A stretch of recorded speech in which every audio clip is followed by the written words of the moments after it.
Hello, and welcome to Scott Belsky of Behance.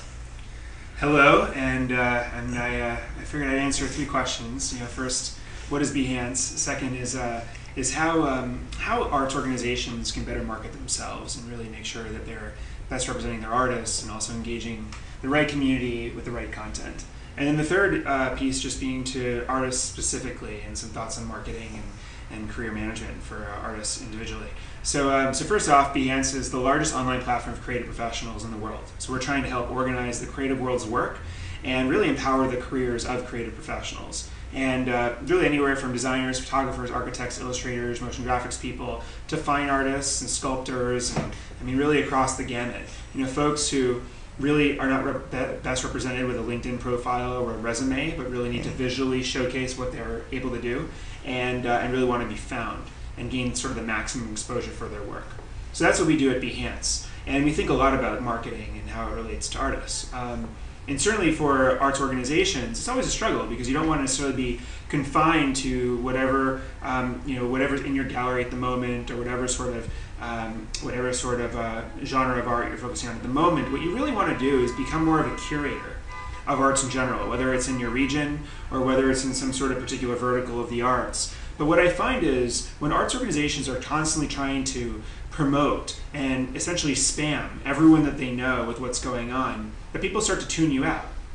But if you act as a curator, in essence, as an organization, you act as a curator of a genre, or of a vertical, or a local, regional, art scene, then people start to tune in because everyone wants to know what you're talking about. And it's not necessarily just stuff at your gallery or organization. It's other stuff that's happening to past exhibits, artists that you've had in the past, or sort of policy changes in the arts, and just other things. Because what you'll find is that people that have this interest will tune in, they'll start to follow, whether it's going to your blog or your website or a Twitter stream or whatever.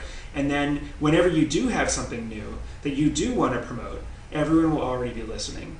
And that's sort of the magic, is to make sure that you build the following before you necessarily need it.